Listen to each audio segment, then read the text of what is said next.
Good morning, good afternoon, good evening, wherever you are, whatever you're doing, and welcome to Sunday's episode of the Daily Red. What a difference a week makes in football. This time last week, we were talking about Nottingham Forest defeat.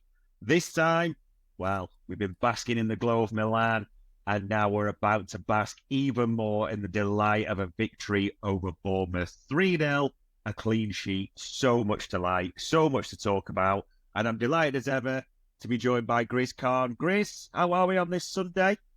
We are considering the weather we've had over the weekend, how gloomy and rainy and cold and wet and windy it is. We're here in Luton anyway. I only speak for Luton. But considering all that, we are very good. And it's because of our beloved team, as you said. Our beloved team has given us a very nice 7 days since the disappointment of last Sunday. But yeah, we will talk about it.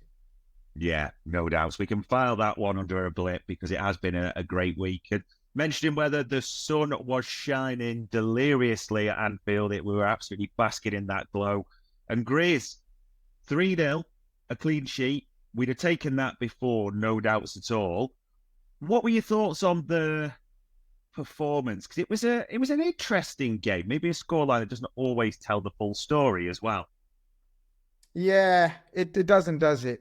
It was, I can't explain. I was quite nervous going into this game. And you really shouldn't be. Like, look, let's put some reality on it. Home games against Forest and Bournemouth in consecutive weeks.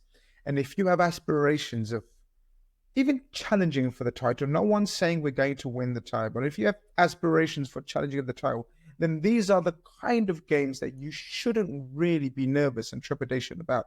But we did, and we know we did because of the Forest debacle. And it was a debacle. Let's not, whatever. If it was a blip, it was a blip, but it was a debacle.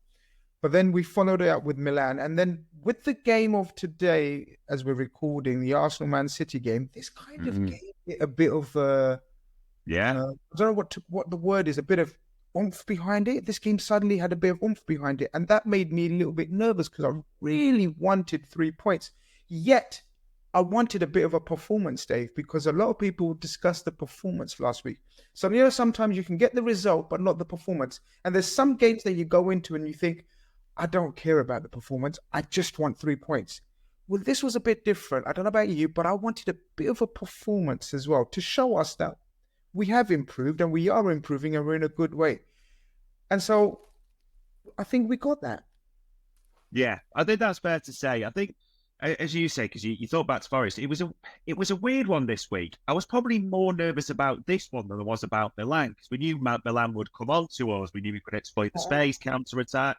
This was now a case of, if Bournemouth set up a low block, what do we do? And they did quite do that, to be fair. Bournemouth came at us, and on another day, they'll look at things a bit differently. But we were clinical. We made chances. There was so much to like about yesterday. There really was. Now, in a good way, this is the opposite of last week. Because I asked you last week who had pass marks. This time, I'm asking you the tough job.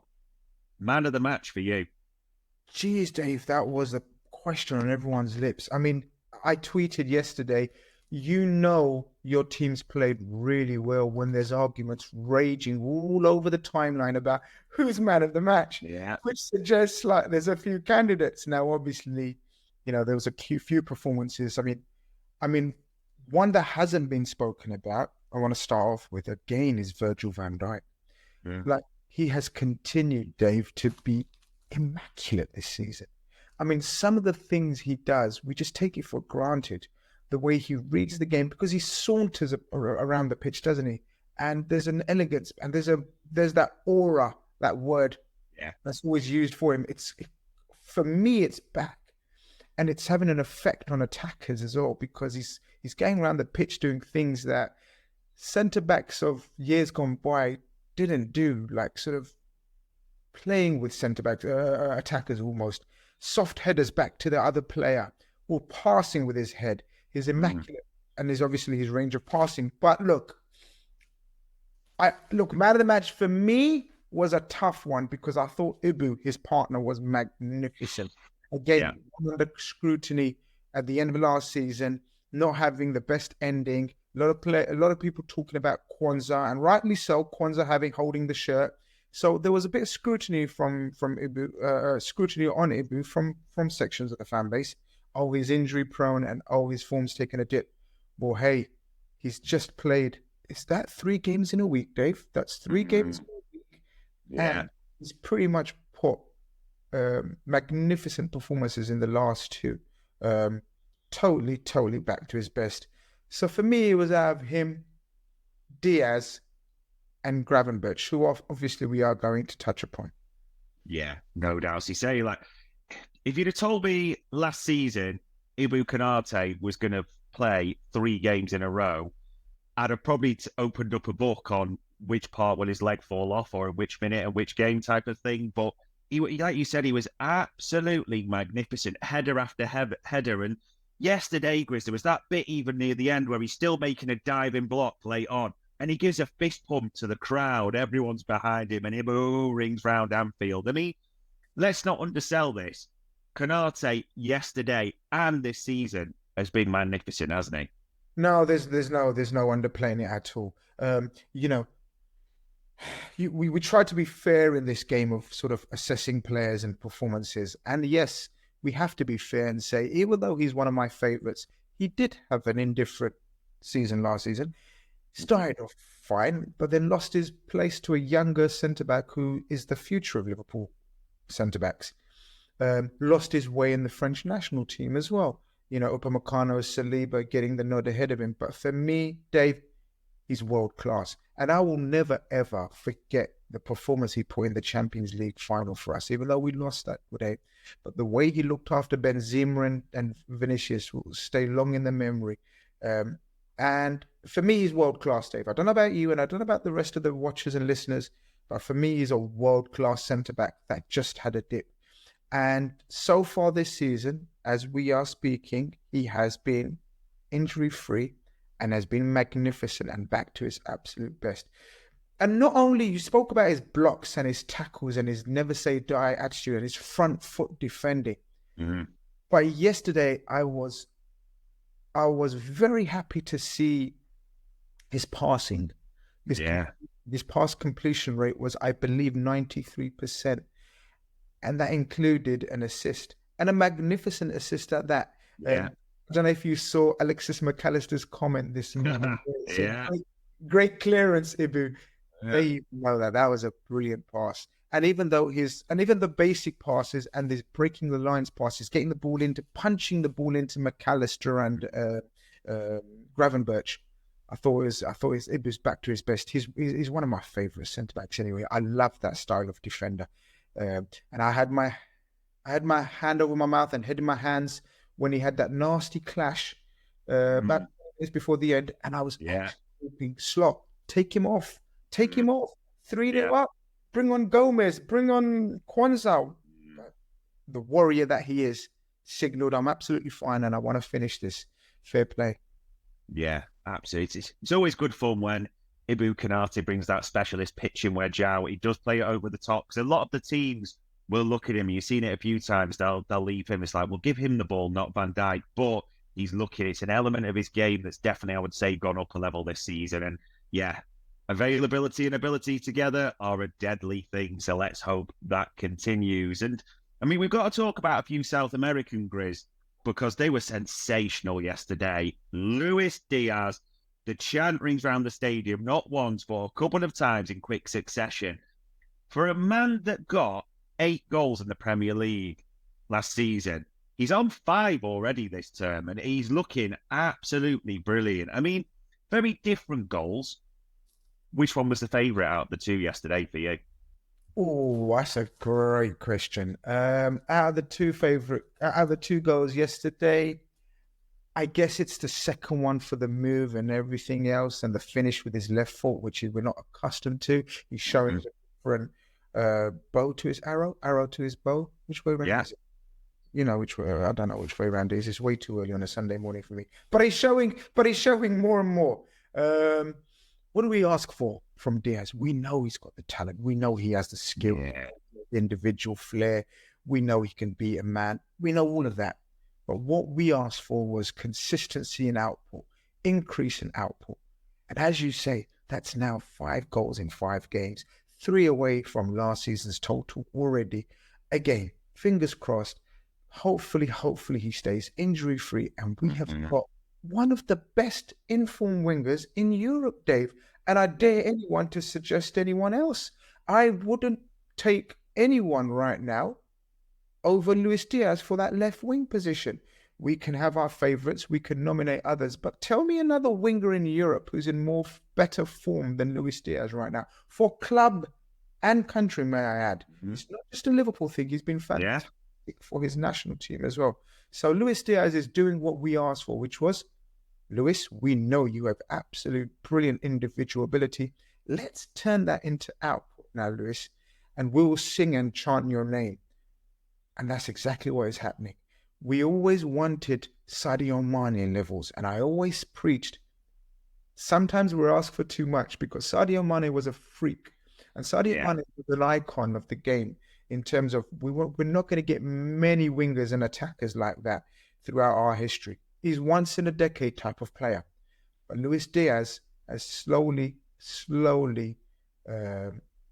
shown us that he has to this game and he's improved. It reminds me of the season before he got injured, Dave. I think that was 2 seasons ago when he got injured at Arsenal away. Thomas Partey with a nasty tackle which ruined his season. He started off that season very well, if you remember. He's showing us, and then obviously he has had a couple of dips since then. And listen, we know about the personal circumstances. We know about the serious injuries. He now looks back to his absolute best, settled, and showing his true colours, which are very, very good. Yeah, compared to last season, you think of sometimes the wastefulness, the tags that were applied to him. He looks absolutely clinical. So whatever they've changed, whether it's Arne Slot or anyone else, let's just keep doing it. And like you said, hope they keep fit. And another South American, we can't avoid this at all, Grizz, because I remember we were chatting sort of via WhatsApp pre-match, because you said you thought Nunez might get the nod. He got the nod. And boy, did he deliver, didn't he, in this one? Well, this is it. Some would say a slight surprise inclusion. Everyone had it in their heads that he's going to start the West Ham game. Yeah. And maybe Jota or even Gakpo. Maybe Jota will continue for this league run and then get a rest against West Ham. Or maybe Gakpo, after his brilliant cameo or performance in the last game against Milan, would get a start. Well, the slot machine pulled out Darwin Nunez as a start. And me and you discussed, and you actually said, well, he needs to take it. When I suggested Nunez is going to get into the team, and you said, well, he needs to take it. And then we kind of, we just said, we replied with one sentence answer, didn't we? Like, boy, did he take it. Because not only the goal, and look, I've just looked back at the goal late last night. I actually think it's a magnificent. Yeah. You didn't realize at the time, Dave, how good a goal and what a move it was, and about the movement and the pass. It was again, and the brilliant partnership and link-up player. We discussed, Dave, I remember we discussed last week that he has got a bit of an understanding with Mo Salah. Out of all the attackers, I feel as though he's got the best understanding with Mo Salah. And Mohamed said a beautiful return pass. Again, something that is not talked about enough. We know everything that is talked about Mohamed Salah, but his playmaking ability isn't talked about enough. When he's in the mood, he wants to do it. Brilliant setup. And then it was the Darwin Nunez show. Again, I was a little bit naughty where I suggested I want to see it again if it was another Kepa disaster. If it was easily beaten, but looking back, it was a magnificent finish. How dare I even attempt to take anything away from Darwin Nunez? A beautifully curled finish into the far corner off the post. Something Mohamed Salah would be proud of, and he's left-footed. So fair play to him. Everything that we discussed about his energy levels, the dedication to the cause, his link-up play, his hold-up play, and his tracking back a la Jota-esque, and even Bobby-esque, the amount of times he came back and retrieved the balls that even he couldn't anticipate, or he had lost, or other players had lost. Brilliant performance. Again, maybe another nominee for man of the match, a low nominee for man of the match, but a brilliant performance, and that will do him wonders. We want to see more. We want to see more of that, Darwin, and that will enamor you even more with the already crowd that sings your name. Yeah, no doubt. A real all-round performance. It was interesting because Slot had spoken before about it in the embargo that came out Friday night around comparing Jota and Darwin, and talked about how Jota can come back more into midfield and help the team a bit more, and how Darwin's one that tends to stay up in that type of centre forward. But like you said, Grizz, just won blocks, won tackles, really helped the team at key moments. And as you said, linked well. And what a finish on his apparently weaker foot. So there you go. And I mean, we talked a little bit about a few different players. The midfield, Grizz, this midfield three, they're the first choice. They're the anointed ones. As a collective, they were brilliant again yesterday. But I think this is important to talk about because I see quite a few different tweets, and we are talking Sunday's Daily Red. How do you think the three did individually for you? I thought it was, in my opinion, and I've thought about it, I thought it was the best performance so far for me in terms of I wanted to see something different. I wanted to see the chemistry, the rotations, not the fixed positions. I wanted to see bravery. I wanted to see how we break a stubborn opposition, an opposition that wants to really go up against us man for man. And are we going to stick to our positions and let the game just peter out like we did against Forest, or are we going to do something different? Taking all those things into consideration, I thought it was brilliant. Dave, I thought the rotations, the movement off the ball, on the ball, as I said, the bravery, the different roles they played. There was no set DM. There was no set 10. There was no set 8. We know we play with a 6, 10, and 8 sort of from the offset. But the fact that they all can play in those 6, 10, and 8 positions, like I mentioned last week, helps. So therefore, Gravenberch can play. Now we know we can play as a 6, as the 10, or as the 8. McAllister the same. Szoboszlai the same. And when you do that in a game, it confuses the opposition. I don't think I don't think Bournemouth were prepared for that. And I think that's what tilted the game in our favour. We totally dominated the midfield. Some of the passing networks and moves were a joy to watch. Yeah. I really thoroughly enjoyed it. And as a trio, Dave, we were talking about rotation and why isn't Slot resting these guys or changing them, and rotation we asked for. And I suggested maybe he wants his midfield to learn new roles, new way of playing, new set of players, new relationships, new coaching instructions, as much game time as together as possible, because it's a new setup. And I think there was a method behind his madness, hence why they've pretty much played every single game and pretty much every single minute. He wants them to have an understanding, a telepathic understanding almost. And I think yesterday we saw very close to the telepathic understanding that we want them to have. It was very much like Gini, Fabinho, and Hendo. We knew eyes closed their roles and how they're going to play. I want us to become that in terms of in sync with each other. And for me, yesterday was a long way in going to show that we're nearly there. Nearly. Yeah, I mean, the midfield. So, Bosley, it probably wasn't the worst thing he came off on the hour, because a little bit of a rest, the minutes he's put in, especially, we know we'll need his pressing. And he wasn't bad at all. It's just the other two. I mean, Gravenberch was a monster, wasn't he? Winning the ball, driving it forward. And that McAllister half-volleyed pass to Salah that put him in yesterday, and we've seen it almost like that Jota curling. That was just a thing of beauty, wasn't it? Dave, I think there needs to be an award made.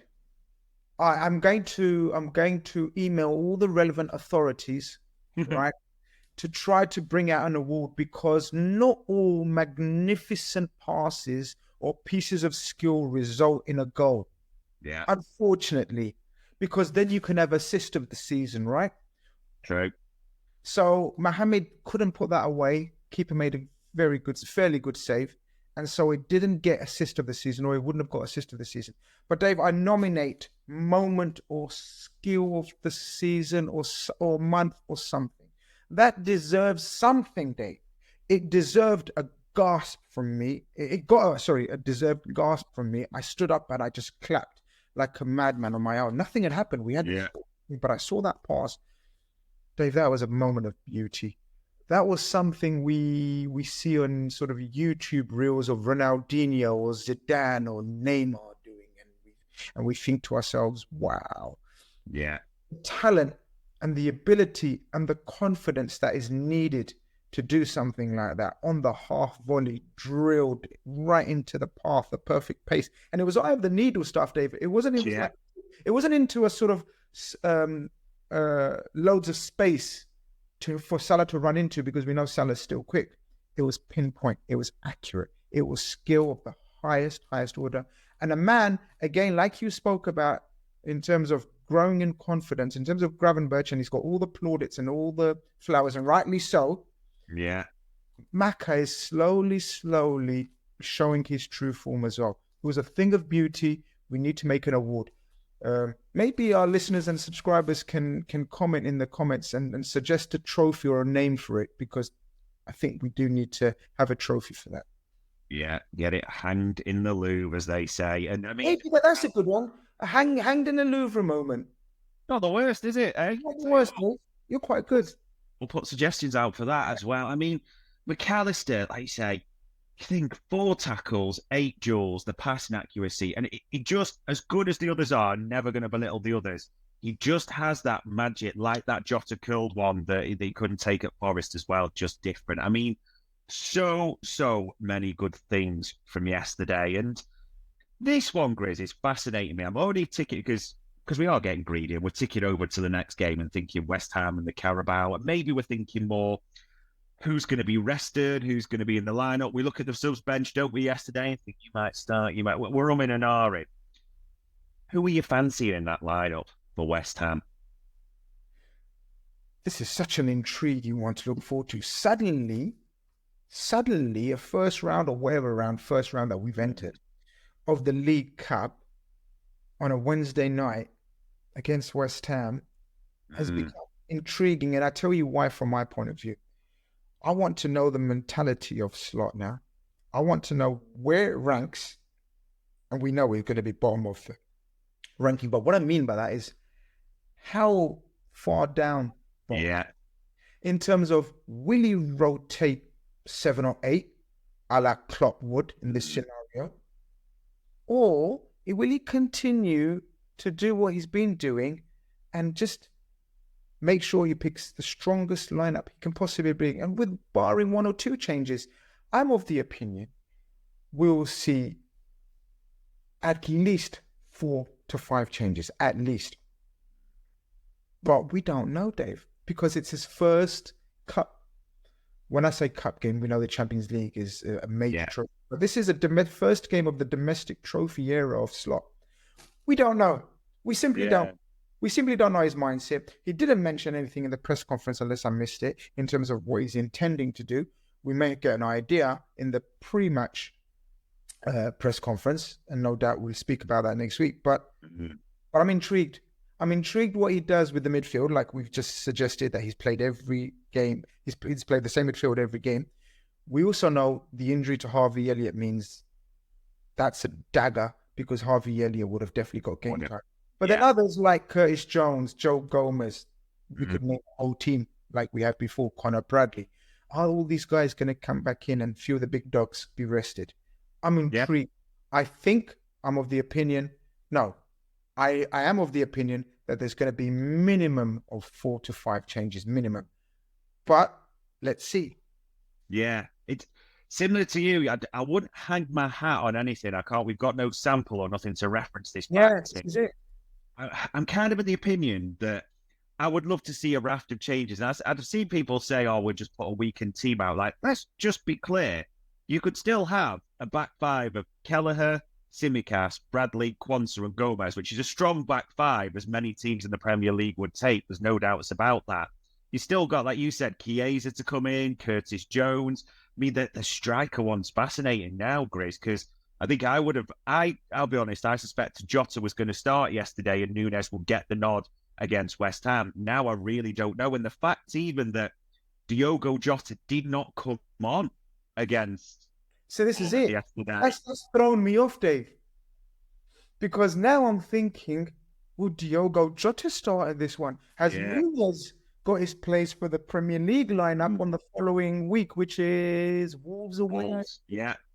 Do you know what I mean? It's thrown a few questions up in the air because this is one we had, like we said, we had Nunez banked to start in this one. Yeah. We had Chiesa possibly making his debut banked in this one.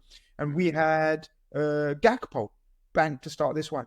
Now I'm thinking maybe Chiesa isn't fully match fit, and maybe he's going to be given significantly more minutes from the bench, a la second half, something like that, but not a start. Yeah. Then Jota, Nunez, and Gakpo starting this one. Do you know what I mean? I don't know what. It's very likely Luis Diaz is rested. It's very likely Mohamed Salah is rested. After that, and it's very likely Konate is rested. After that, I couldn't tell you. Yeah, it's hard because people will be thinking, like, just change the whole thing. And I get that. I understand that logic. There are probably a few we'd all like to say, just given the night off completely, like you said, Salah, Diaz, Konate. And listen, I'd understand that if there's maybe a Van Dijk on the bench or something like that, but it really is so hard to predict. But we won't have to wait long, ladies and gents, because these games come thick and fast. And there were a couple of things I wanted to ask you, Grizz, because it's Sunday and it kind of drifts Saturday into Sunday's news, the embargo bits that came out and people are still referencing it. We got to talk Zubimendi a little bit, haven't we? We got to talk Zubimendi because it was the embargo that Arne Slot was asked about and he talked about. He was asked about him and signing specifically, and he did say there's no point talking about Martin Zubimendi anymore. He's stayed with Real Sociedad and we have Ryan Gravenberch. Thoughts when you hear that? When that comment coincides with Endo not being in the matchday squad, even though it meant only a 3/4 fit Curtis Jones as the only midfielder left on the subs bench. Dave, I said it. I think we said it in one of the early shows during the transfer window. Arne Slot has made it abundantly clear as much as he can without actually coming out and saying the words, I want a midfielder. I don't rate Wataru Endo. This is as much as a professional high-level coach will indicate to his board and everyone else basically that he wants a midfielder. We know we wanted Zubimendi. We know how close we came to getting Zubimendi. So what it suggests to me, Dave, is where we've kept the powder dry. That's what it suggests to me. Again, I tweeted yesterday, for anyone who reads and follows my nonsense will know. I tweeted, I think it's the most aggressive indication of us bringing in a midfielder in the next window or summer. Whether it's Zubimendi or not, time will tell. I personally don't think it's the end of the Zubimendi saga. I just think that Real Sociedad and Zubimendi realized that it's very difficult to sell Marino and Norman, their centre-back, and Zubimendi in the same window. It would be disastrous for them. That's like the equivalent of selling Gravenberch, McAllister, and Virgil for them. Unheard of. And so therefore they played the emotional card with him and everything. And I think we've kept in touch. I think there is conversation still that's taken place. And I think we will revisit that probably in the summer. Maybe in the January window. But overall, what it indicates to me, whether it's Zubimendi or not, we are still actively in the market for a central midfielder, because he also said in that same press conference, that it would have helped with my rotation, maybe rotated a bit more. So I think we've kept our powder dry, And I think that's a position that we're probably going to target along with a centre-back first and foremost on the priority list. Yeah, it is an interesting one, this whole midfield, because we kind of alluded to it last week. There are players there, but whether they're players that Arne Slot either wants or rate is a very different question. I mean, Endo, the subtotal of a few minutes injury time, wasn't it? Almost a nominal sub, really, in Milan. Tyler Morton as well. Yeah, I beg your pardon. Even Tyler Morton, started the under-21s instead, which suggests to me Tyler Morton obviously may get minutes on the Wednesday. The final nail in the coffin, and I don't think it will happen, but if Endo doesn't start on Wednesday, yeah, the curtains are really on the wall. Yeah, it's hard to see how we could judge it as anything else. And people are going to say it's early days, people, but you've got a sample size and you've got the Carabao, the lowest priority. There's no two ways about it. If Endo doesn't start that sends a message on its own. I suppose Zubimendi, there's a lot of talk around it, Grizz. Are you fully expecting, whether it's him or another, that because of what we're seeing, a midfielder in the January window will be looked at? January is always a tough window, isn't it? And even though we claim not to make or do much business in January, some of our most significant buys and transfers in recent times have been in January. Yeah. We have made some very crucial and important signings. So, yes, I do think it will be looked at in January. Of course, it will depend on the health and state of play in terms of the rest of the squad and our position. And we're fighting on all fronts. And all these situations, context matters. Situations change from a monthly basis, weekly basis almost. We've picked up a few injuries. It will become further and further up the priority list. I personally believe it's going to be 100% looked at in January. Regardless of all that, even though I said all that, but I do think it's going to be pursued. But whether it's Zubimendi or anyone else, I can't say for now, for sure. But I anticipate a midfielder looked at in January for sure, and rightly so, as we've discussed. If you're not feeling the squad that you've got, and there's a player you don't rate as highly as others, then it's only fair, as we've said before, you're armed and given the best opportunity with the best available players, in your opinion, that you need to move forward with this club. So, for me, it's imperative that we give Slot a midfielder that he wants. Yeah, no two ways about it. And it is good to say it was a nice little cameo from Curtis Jones. So, yeah, I wouldn't bet any money on what midfield will be picked for this Carabao Cup. We will have to see, ladies and gents. And that's this coming week, along with many other things that pod-wise, there's Raw out still with Trev, Dave, and they had Jim joining this week, so that's well worth to listen to their thoughts on the game. We'll have Media Matters tomorrow with David Lynch as well. He'll be jumping on with us to talk all things this coming week. Grizz, I'm guessing with a few games, you've got a busy week ahead as well at the same time? Always. We've got a massive a rival watch-along today with the Arsenal-Man City game, and then obviously West Ham, intriguing. Yeah, that goes. And then we look forward to Wolves away. So, hey, no rest for the wicked, as they say. So, no rest. The only thing we really hope, and I'll finish with this, because it's a good question. It's probably over people's Sunday lunches or afternoon tea, whatever they're doing. City versus Arsenal at the Etihad. Naturally, it's one we want both teams to lose and 26 red cards and all that type of thing. But honestly, how do you see it going? Okay, so how I see it going is different from what I want. Yeah. So I think Man City will just edge it. I think very low scoring game. I think Man City 1-0 wouldn't surprise me. Yeah. I don't think there's going to be many chances in the game. I don't think it's going to be what we saw sort of last week in the North London derby, end-to-end type game. This is going to be a tactical game, which is all about fine margins. And Haaland possibly being the difference maker, because one chance usually means one goal. But what I want, Dave, is also changing from hour by hour. I just can't stand the levels of delusion in the Arsenal fan base, thinking they are this super duper team. Have you ever seen a team celebrate so much without winning a trophy, Dave? No. I can't. For the life of me, they've been put into conversations of best 11s everywhere you go, yet they haven't won a trophy. The FA Cup doesn't count because that was Unai Emery's trophy in the first 6 months. But Arteta and his gang of super players win something before you get elevated into those conversations. But look, they're a fantastic team, saying all that.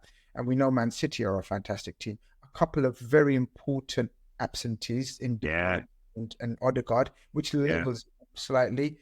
But I'd probably want to draw, I think. And I think we all, as Liverpool fan base, probably want to draw. We want to be there or thereabouts. And a draw keeps us there and thereabouts. A win makes City stretch their lead over us.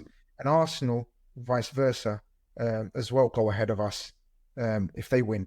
But with a draw, it just keeps us there within a point or two, I believe. Yeah. And so, therefore, let's hope it's a draw with a... No, I won't say what other hopeful, because people say you can't ask for that. But yeah, a few red cards and yellow cards will help. We won't ask for injuries because we don't wish injury upon any player. No, we'll just take the 26 red cards if they're available. So, massive long suspensions. Indeed. The thing is, as much as it was horrific to watch last season, a 0-0 where Arsenal play the full centre-backs, 3 defensive midfielders and just sit behind the ball, and City can't break them down, a 0-0 like that isn't the worst in the world. I just do get the feeling maybe Haaland might be the difference in this one, similar as you, but 0-0, 1-0, I wouldn't bet against those at all. So, yeah, we will see what that brings on this Sunday for you, ladies and gents. So, we are at the close. All it leaves me to say is, Grizz, for the time, the answers, the insight, much appreciated, sir. Been a pleasure. Let's hope and look forward to many more happy weekends. Yeah, more of this, please. So, ladies and gents, on Sunday, the 22nd of September, that was the Daily Red for Anfield Index.